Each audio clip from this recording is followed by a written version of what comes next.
School of ascension కి అందరికీ స్వాగతం. ఈరోజు మాల్టా ది రోడ్స్ పార్ట్ 3ని మనం తెలుసుకుందాం.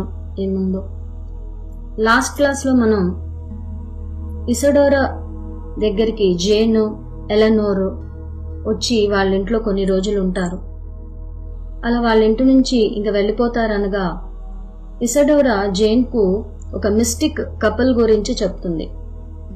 అంటే ఒక ఆధ్యాత్మికంగా ఉన్నతంగా ఎదిగిన ఒక భార్యాభర్తలు ఈ టౌన్ కి దూరంగా ఉన్న కొండ మీద ఉంటారు. వారు ఎన్నో ప్రాచీన ఆధ్యాత్మిక విధానాలను అనుసరించారు. అలా వాళ్ళు సాధన చేసి మంచి హీలర్స్ గా ఇక్కడ పేరు పొందారు అని చెప్తుంది. వాళ్ళు తమ కళ్ళ ద్వారా, మాట ద్వారా, చేతుల ద్వారా ఎవరిలోనైనా అద్భుతమైన మార్పులను తీసుకురాగలరని, హీలింగ్ చేసే సామర్థ్యం వాళ్ళకి ఉందని తెలియచేస్తుంది. అలాగే నేను కూడా మీతో కలిసి వాళ్ళని చూడాలని అనుకుంటున్నాను, నాతో వస్తారా అని జేన్ ని అడుగుతుంది. జేన్ కి కూడా అటువంటి గొప్ప గురువులని చూడాలని, వాళ్ళ దగ్గర నుండి నేర్చుకోవాలనే తపన కలిగి ఉంది కనుక తను కూడా నేను వస్తానని చెప్పి ఎలాంతికి కూడా ఈ విషయం చెప్తుంది. అలా జేన్, ఎలాంతి, ఇసడోరా వాళ్ళ ముగ్గురు కూడా వెళదామని అనుకుంటారు. ఈ విషయం ఎలెనోర్ కి జేన్ చెప్పి మేము 5 రోజుల తర్వాత వస్తాము ఇసడోరా దగ్గర ఉండి అని చెప్తుంది.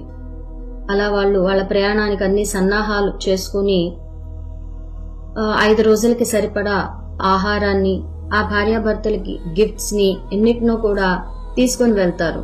అలా ఇసడోరా అన్ని ప్రయాణ ఏర్పాట్లు అయిన తర్వాత మనం ఇంకొక పని చేయాలి అని జేన్ కి, ఎలాంతికి చెప్తుంది. అదేంటంటే వాళ్ళ దగ్గరికి వెళ్లే ముందు మనమందరం కూడా వాళ్ళకి ఒక సైకిక్ మెసేజ్ పంపించాలి అని చెప్తుంది. అంటే మర్రోజు సాయంత్రం వాళ్ళని కలవడానికి వస్తున్నాము అని మన ఆలోచనల ద్వారా వాళ్ళని అనుమతి అడుగుతామన్నమాట. సో అలా ఆ సైకిక్ మెసేజ్ ని పంపించాలి అని చెప్తుంది. వాళ్ళ ముగ్గురు కూడా సర్కిల్లో కూర్చొని వాళ్ళ మనసు ద్వారా మెసేజ్ ని పంపించి ఆ రాత్రి పడుకుంటారు. డ్రీమ్స్ లో జేన్ కి, ఎలాంతికి కూడా ఒకే రకమైన కల కనపడుతుందన్నమాట. ఏంటంటే ఒక అందమైన ఆమె మీరు వస్తారని ఆశిస్తూ నేను మీకోసం ఎదురు చూస్తున్నాను అని చెప్తుంది. అలా కలలో వాళ్ళు ఆమెను చూసిన విషయం మరోజు ఇద్దరు ఒకరికొకరు చెప్పుకుంటారు. ఇద్దరికి ఒకే కల వచ్చినందుకు చాలా ఆనందపడతారు. ఇసడోరా కూడా ఆనందపడుతుంది. తనకు కూడా అంత ఉన్నత తలాల నుంచి కాకపోయినా కూడా రమ్మనిమని ఒక ఇన్విటేషన్ తనకు కూడా వస్తుందన్నమాట. అంటే ఆ కపుల్ ని విజిట్ చేయడానికి వాళ్ళకి ఈ కళ ద్వారా పర్మిషన్ దొరికింది. ఇంకా ఇసడోరా ఏం చెప్తుందంటే ఎవరికైతే ఇలా అనుమతి దొరుకుతుందో వాళ్ళు మాత్రమే దూరంగా ఆ కొండ మీద ఉన్న ఆ కపుల్ ని చూడగలరు. లేకపోతే ఎన్ని ప్రయత్నాలు చేసినా, ఎన్ని ఏళ్లు అయినా సరే అనుమతి దొరకంది వాళ్ళ ఇంటికి ఎవరు కూడా చేరుకోలేరు అని చెప్తుంది. అంటే దారి తప్పడము, లేదా ఆ అడవిలో పొగమంచులో ఇంటికి చేరుకోలేకపోవడము, అడవి జంతువుల ఆత్మలు ఎంబడించి దారి తప్పించడము జరిగేదన్నమాట. ఇందుకే ఆ భార్యాభర్తల పేరేంటంటే అరిస్టాటిల్, షకీనా. అంటే ముందుగా ఈ సైకిక్ కాంటాక్ట్ ద్వారా అనుమతి పొందిన తర్వాత మటుకే వాళ్ళ ఇంటికి ఎవరైనా చేరగలరు. ఎవరైతే ఇనిషియేషన్ తీసుకొని సాధన చేస్తూ ఆ మార్గంలో కొన్ని రకాల స్టెప్స్ ని దాటుతారో వారు మాత్రమే వాళ్ళ దగ్గర ఒక రోజు కన్నా ఎక్కువగా ఉండగలరు అన్నమాట అని చెప్పి ఇసడోరా చెప్తుంది. నాకు వాళ్ళంటే ఎంతో ఇష్టమైనా కూడా నేను 2 రోజుల కన్నా వాళ్ళ దగ్గర ఉండలేకపోయాను అని చెప్తుంది. అంటే వాళ్ళు ఒక ఆధ్యాత్మిక శక్తి సంపన్నులైన వాళ్ళన్నమాట. ఎన్నో శక్తులను సాధన ద్వారా సంపాదించి ఎవరైతే అర్హులో వాళ్ళకి మటుకే జ్ఞానాన్ని ఇస్తుంటారు. దూరంగా ఉన్న సముద్రాన్ని, అందులోని డాల్ఫిన్స్ ని చూస్తూ ఉంటారు. ఆ డాల్ఫిన్స్ ని చూస్తూ ఉన్నప్పుడు ఒక ఆలోచన కలుగుతుంది జేన్ కి. ఈ డాల్ఫిన్స్ కూడా మనలాగే ఆత్మ ప్రయాణంలో ఉంటాయా డౌట్ వస్తుందన్నమాట. అవి ఇప్పటికే జ్ఞానోదయం పొందాయేమో అని కూడా అనుకుంటుంది. ఎందుకంటే ఎటువంటి కేరింగ్ గాని, సంరక్షణ గాని లేకుండా చాలా హ్యాపీగా అవి జీవిస్తున్నాయి అని అనుకుంటుంది. ఉరుముల మెరుపులతో వాతావరణం అంతా మారిపోతుంది.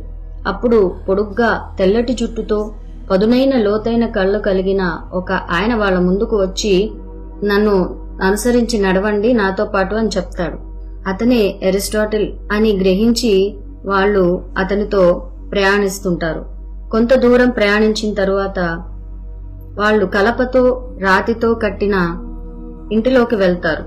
నా పేరు అరిస్టాటిల్, మా ఇంటికి మీ అందరికీ స్వాగతం అని తాను పరిచయం చేసుకుంటాడు. తన భార్యని పిలుస్తూ తుఫానుతో పాటు మన ఎదురు చూస్తున్న అతిథులు కూడా వచ్చారు అని పిలుస్తాడు.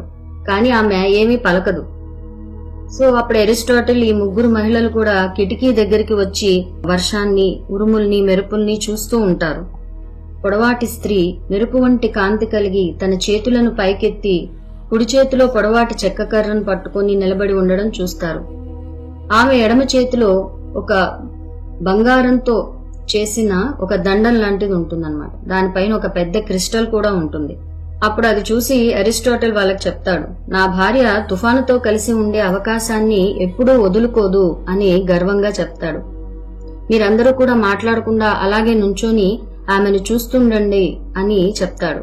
ఆమె ఆకాశంలో వచ్చే ప్రతి మెరుపును కూడా ముందుగానే ఊహించినట్టు ఆ మెరుపు రాగానే తన క్రిస్టల్ దండాన్ని గాలిలో పైకెత్తి తన పొడవాటి చెక్కకర్ర కొనను నేలకు తాకేలా కిందికి దింపుతుంది. అంటే ఆ మెరుపు యొక్క శక్తిని క్రిస్టల్లోకి తీసుకుని దానిని ఆ దండంలోకి, అక్కడి నుండి తన ఎడమ చేతిలోకి తీసుకుంటుంది. ఒక నీలిరంగు కాంతి ఆమె ఎడమ చేతి నుండి శరీరం అంతా కూడా ప్రవహిస్తుంది. అలాగే కుడి చేతిలోకి ఏదైతే చెక్కకర్ర ఉందో దాన్ని భూమిలోకి పెడుతుంది కదా. నీలం రంగు కాంతి అనేది ఆ చెక్కకర్ర ద్వారా భూమిలోకి ప్రవహిస్తుంది. అంటే ఆ ఎనర్జీని తాను తన ద్వారా యాంకర్ చేయిస్తుందన్నమాట. మెరుపులోని ఆ హై వోల్టేజ్ శక్తి వల్ల ఆమెకు ఎటువంటి చెడు ప్రభావం కూడా కలగలేదు. ఆమె ముఖంలో ఆనందం, పారవశ్యం మాత్రమే కనిపించాయి. చుట్టూ ఉన్న పంచభూతాలు ఆమెకు ఎటువంటి హాని కలిగించలేవేమో అని అనిపిస్తుంది. ఆమె నిదానంగా ఇంట్లోకి వస్తుంది. ఆ పారవశ్య స్థితిలో ఉన్న ఆమె వాళ్లను చూస్తూ ఉండిపోతుంది, ఏమీ మాట్లాడలేకపోతుంది. ఆ వర్షానికి నేలంతా తడిసినా కూడా ఆమె మాత్రం కొంచెం కూడా తడవలేదు. అరిస్టాటిల్ ఆమెను ఆ రూమ్ మధ్యలో ఉన్న ఒక కాపర్ డిస్క్ దగ్గరికి తీసుకువెళ్తాడు. వాళ్ళిద్దరూ దానిపైన నుంచుంటారు. ఆ రూమ్ అంతా కూడా ఒక బ్లూ కలర్ కాంతితో నిండిపోతుంది. ఒక్క నిమిషం పాటు వాళ్ళిద్దరూ మాయమయ్యి మళ్లీ ప్రేమతో ఆలింగనం చేసుకుంటున్నట్లు ఒకరి చేతులు ఒకరు పట్టుకుని ఒకరి కళ్లలోకొకళ్ళు చూసుకుంటూ మళ్లీ కనిపిస్తారు. షకీనా ఒక్కొక్కరిని ఆలింగనం చేసుకున్నప్పుడు వాళ్ళందరూ కూడా తమ శరీరంలో ఒక పులకింతను, ఒక జలధరింపును కలిగి అది భూమిలోకి వెళ్తున్నట్లు ఫీల్ అవుతారు. అంటే ఆమె నుండి శక్తి ప్రకంపనలు వాళ్లలోకి ప్రవేశించి ఒక ప్రేమని, హాయిని కలిగించాయన్నమాట. ఆమె సర్వెంట్స్ పీటోకి కూడా అలానే హగ్గిస్తుంది. మీరందరూ సరైన సమయానికి వచ్చారు, నేల మీద ఈ కుషన్స్ మీద కూర్చోండి అని చెప్తుంది. ఈమె ఒక హై ప్రీస్టెస్ లాగా ఉంది కదా అని జేన్ గుసగుసలాడుతుంది ఎలాంతితో. అరిస్టాటిల్ ఇంకా చెప్తూ బాగా మెరుగు పెట్టబడిన ఇత్తడి పాత్రలు, అలాగే ఎమరాల్డ్ పచ్చతో చేసిన చక్కటి ఆకృతులు భారతదేశం నుంచి వచ్చాయి అని చెప్తాడు. అలాగే సిల్వర్ క్యాండిల్ స్టిక్స్ ఈజిప్ట్ నుంచి వచ్చాయి అంటారు. షకీనా వీళ్ళకి వేడివేడి ఆహారాన్ని వడ్డిస్తుంది. వాళ్ళంతా చేతులు పట్టుకుని మౌనంగా కాసేపు కూర్చొని సారవంతమైన భూమిని, వర్షాన్ని, ఆకాశంలో సూర్యుణ్ణి, తింటున్న ఆహారాన్ని ఇచ్చిన సృష్టికర్తకు కృతజ్ఞతలు అని చెప్తూ వాళ్ళు ప్రార్థన చేస్తారు. స్పియటో భోజనమైన తర్వాత గిన్నెలను వాష్ చేస్తానంటాడు. కానీ అరిస్టాటిల్ అతన్ని నువ్వేమీ చేయక్కర్లేదు, కూర్చుని వినమని ఫ్లూట్ వాయించడం మొదలు పెడతాడు. ఆ సంగీతం వాళ్ళు ఏనాడో మర్చిపోయిన కొన్ని విషయాలను మళ్లీ గుర్తుకు తీసుకొస్తుంది. ఆ ఫ్లూట్ నుంచి వచ్చే ఆ మ్యాజిక్ శబ్దం గది అంతా వ్యాపించి వాళ్ళు కళ్ళు మూసుకున్నప్పుడు వాళ్ళు గాలిలో తేలుతూ వాళ్ళు మర్చిపోయిన సుదూర గతంలోకి వెళ్తున్నట్లు వాళ్ళకు అనిపిస్తుంది. ప్రతి ఒక్కరూ తమను అయస్కాంతంలాగా ఆకర్షించే కాంతిని చూస్తారు. ఆ కాంతి వాళ్లని తట్టుకోలేని ప్రేమతో చుట్టుముడుతుంది. ఆ రిలాక్స్డ్ స్టేట్ లో ప్రతి ఒక్కరూ కూడా కొన్ని చిత్రాలని ఒకదాని తర్వాత ఒకటిగా అలా సినిమాలో రీల్స్ చూసినట్టు చూస్తుంటారు. వాటిలో కొన్ని వారి గత జన్మల్లో జరిగిన సంఘటనలు, కొంతమంది తెలిసిన మనుషుల ముఖాలు. ఈ చిత్రాల్లో కనిపించిన ప్రతి ఒక్కరూ కూడా భవిష్యత్తులో జరిగే సంఘటనలో పాల్గొనేవారే. అలా ఆ సంఘటన జరగడం వల్ల వచ్చే ఫలితాన్ని కూడా వాళ్ళకి చూపించబడుతుంది. అంటే బొడ్డుతాడు ద్వారా తల్లి శరీరంలోకి ప్రవేశించడానికి ముందు ఒక పెద్ద కాంతి విస్ఫోటనంలో తల్లిని చూస్తారన్నమాట. ఆ తర్వాత అంతా చీకటైపోతుంది. వాళ్ళకి భయం వేస్తుంది, ఏం జరుగుతుందో అర్థం కాదు. ఆ తర్వాత వాళ్ళకి అర్థమయ్యేది ఏంటంటే వాళ్ళ ఆత్మ తల్లి గర్భంలో ప్రవేశించడానికి ముందున్న పరిస్థితిని సాక్షిగా చూస్తున్నాము అని అర్థమవుతుంది. గాఢ నిద్రలో ఉన్నట్టు వాళ్ళందరూ అలా కూర్చొని ఉండిపోతారు. అప్పుడు అరిస్టాటిల్ వాయిస్ విని వాళ్ళందరూ మేల్కొంటారు. మీరంతా నిద్రపోతున్నట్లయితే మీ రూమ్స్ కి వెళ్లి పడుకోండి అని చెప్తాడు. అతడి కళ్ళల్లో చిరునవ్వు ఒకటి కనపడుతుంది. అది చూసి వాళ్ళకి అర్థమవుతుందన్నమాట. అంటే మనం ఏదైతే విషయాలన్నీ ఇప్పుడు అనుభవించామో, మనం చూసామో, మన ఎక్స్పీరియన్స్ అంతా అరిస్టాటిల్ కి తెలుసని వాళ్ళకి అర్థమవుతుంది. వాళ్ళందరూ కూడా ఆ రాత్రి ఆ ఇంట్లోని హాయిగా నిద్రపోతారు. అలాంటి పొద్దున్నే లేచి ఆ కలర్డ్ గ్లాస్ విండోస్ నుంచి పడుతున్న సూర్య కిరణాలు ఏవైతే ఉన్నాయో వాటికి నిద్రలేచి రాత్రి వానకి తడిసిన ఆ చెట్లలో, గడ్డిలో చెప్పులు లేకుండా తిరుగుతూ ఆ వాసనని ఆస్వాదిస్తూ ఆ చెట్లని, ఆకుల్ని, పూలని చూస్తూ డాన్స్ చేస్తూ ఉంటుందన్నమాట. ఆమె డాన్స్ చేస్తున్నప్పుడు ఆమె కాలి క్రింద పడి నలిగిపోయిన మూలికల ముక్కల యొక్క నుంచి వస్తున్న ఘాటైన వాసనలు ఆ గాలి అంతా కూడా వ్యాపిస్తాయన్నమాట. అంటే ఆ ప్రదేశంలో ఎన్నో మూలికలకి సంబంధించిన మొక్కలు, పూలు అన్నీ నిండిపోయి ఉంటుందన్నమాట. అందుకే దానికి ఆ ప్రాంతానికి ఐలాండ్ ఆఫ్ రోజెస్ అంటారు. ఆ షకీనా యొక్క గార్డెన్ లోకి వెళ్లి అక్కడ ఒక 8 సైడెడ్ గాజెబో దగ్గరికి వెళ్తారనమాట. ఒక ఆక్టాగనల్ షేప్ లో ఇది కట్టి ఉంటుందన్నమాట. కార్పెట్ మీద ఒక పెద్ద క్లియర్ క్వార్ట్జ్ క్రిస్టల్ బాల్ ని మధ్యలో పెట్టి ఉంటుంది. దాని చుట్టూ కూడా కొన్ని సెమీ ప్రెషస్ స్టోన్స్ అంటే క్రిస్టల్స్ అన్నమాట. క్రిస్టల్స్ తో చేసిన చిన్న చిన్న బాల్స్ కూడా పెట్టబడి ఉంటాయి.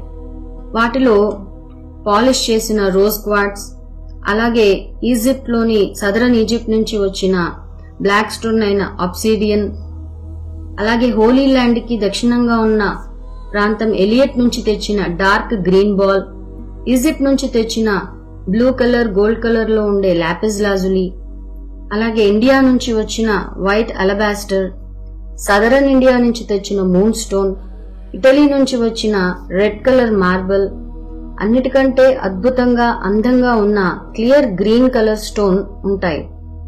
ఈ గ్రీన్ స్టోన్ ఒక అగ్ని పర్వతం మధ్యలో ఉన్న లావా నుండి ఒక మాస్టర్ అంటే ఒక నేర్పరి అయిన హస్తకళాకారుడి చేత తయారు చేయబడిందట అని చెప్తుంది షకీనా. మరి అది ఆ కలర్ లో ఎలా తయారయ్యిందో, ఎలా చేశారో అనేది ఒక రహస్య ప్రక్రియ అంటుంది. అది దాన్ని తయారు చేసిన ఆల్కెమిస్ట్ కే తెలుసు. ఈ 8 క్రిస్టల్ బాల్స్ అన్ని కూడా ఒకే పెద్ద దానిమ్మ పండు సైజులో ఉంటాయట. ఇవన్నీ కూడా వైలెట్ క్లాత్ మీద పెట్టబడి ఉంటాయి. ఇవి మధ్యలో ఉన్న ఒక పెద్ద క్వార్ట్జ్ క్రిస్టల్ లో రిఫ్లెక్ట్ అవుతూ ఉంటాయి. వాళ్ళందరూ అక్కడున్న కుషన్ మీద కంఫర్టబుల్ గా కూర్చొని దీర్ఘంగా శ్వాస తీసుకుంటూ ధ్యాన స్థితిలోకి వెళ్తున్నప్పుడు ఆ క్రిస్టల్స్ నుంచి వచ్చే ఎనర్జీని వాళ్ళు ఫీల్ అవుతూ ఉంటారన్నమాట. అలా వాళ్ళందరూ కూడా అక్కడ కాసేపు ధ్యానం చేసుకుంటూ ఉంటారు. మరి వాళ్ళు ఏమేమి ఎక్స్పీరియన్సెస్ పొందారు అనే విషయాల్ని మళ్ళీ మనం నెక్స్ట్ క్లాస్ లో కలుసుకుని తెలుసుకుందాం. Thank you.